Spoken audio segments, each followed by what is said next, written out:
কিভাবে নিষ্ঠুর ভাবে আমার বাবাটাকে আঘাত করে করে এত শাস্তি দিয়ে তারপর মারছে।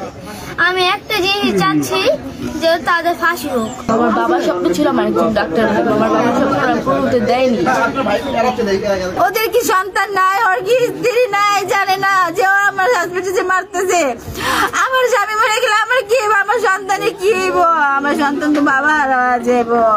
যারা যারা আমার বাবাকে মারছে 23 জন লোক, ওদের সবার ফাঁসি হোক। একজন যদি না বাঁচতে পারে, আমাদের এতিম করছে এই বাংলার বুকে। আমি চাই না আবার যাদের জন্য কেউ কার সন্তান কেউ বাবা হারাও। আমি এটা চাই না আমার মতো কেউ এতিম হোক, কার সন্তান কার বাবা হারাও, কার মা নিজের সন্তানকে হারাও, কার বোন তার ভাইকে হারাও। আমি এটা চাই না।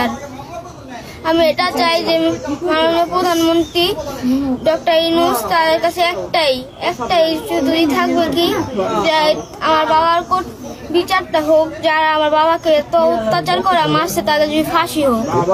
ডক্টর ইউনূস এরকম যারা করছে তাদের ফাঁসি থেকে কঠিন শাস্তি হোক। 1 সপ্তাহের জন্য তাদের রিমান্ডে নিয়ে তারপরে এমন মারুক। এরকম আমরা তো আর ওদের মারতে পারবো না।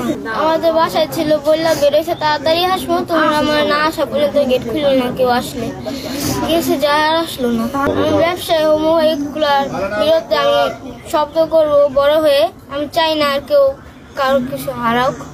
আমার বাবাটাকে কিভাবে আঘাত করে করে কিভাবে মারছে, এটা কোনো মানুষকে এইভাবে মারতে পারে না। আমার বাবারে তারা মানে হ্যারেস করছে, ধরতে গেলে যে ফোন দিয়ে হ্যারেস করে বলছে যে আপনি একা আসেন, কারণ নিয়ে আসার দরকার নেই। আমার বাবা অনেক করে বলছে যদি সেটা অনেক লোক, আমি একা পারবো না, অনেক মানুষজন নিয়ে আসি। ওরা কেউ মানেনি, বলছে কোনো মানুষজনের দরকার নেই, আপনারা আপনি একা আসেন। আমরা চাইতেছি যাতে এই বাংলার বুকে কোনো চাঁদার জন্য মারা হয়েছে, সবার বুক যেন কাইপা উঠে এই যে শাস্তিটার জন্য ওনাদের যেন শাস্তি হয়, কঠিন থেকে কঠিনতম শাস্তি হয়। সবার ফাঁসি চাই, সবার যাতে ফাঁসি হয়। আমার বাবার স্বপ্ন ছিল আমার একজন ডাক্তার হবে। আমার বাবার স্বপ্ন পূরণ হতে দেয়নি। না, আমার বাবা রাজনীতি বিএমপি শুধু পছন্দ করতো, কিন্তু আমার বাবার কোনো পদও ছিল না, কোনো রাজনীতিও করতো না। এখন চাচ্ছি প্রত্যেকের ফাঁসি হোক। ওদের কি সন্তান নাই, ওর কি স্ত্রী নাই, জানে না যে ও আমার হাজবেন্ডে যে মারতেছে। আমার স্বামী মরে গেলে আমার কি হইব, আমার সন্তানে কি হইব? আমার সন্তান তো বাবা হারা যাব। ওদের কি মা নাই, ওর কি বোন নাই, ওর সন্তান নাই।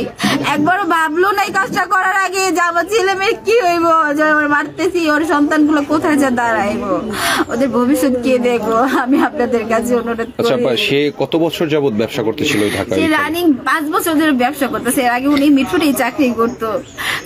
আরেকবার পানির ব্যবসা করছিল, সেটা হয়তো হয় নাই, পরে আবার চাকরি করছে। তারপরে এই যে 5 বছর ধরে রানিং উনি ব্যবসা করতেছে। এই ব্যবসা করার কারণে ওদের চোখে পড়ে গেছে। এখন ওনার থেকে ওরা কমিশন চায়, যেটা দিতে হইব ওটা করতে হইব। শুধু এটা মানে নাই যে আমি কিসের জন্য দিতে, আমি এত কষ্ট করে আমার ছেলে মেয়ের জন্য ভবিষ্যৎ করতেছি।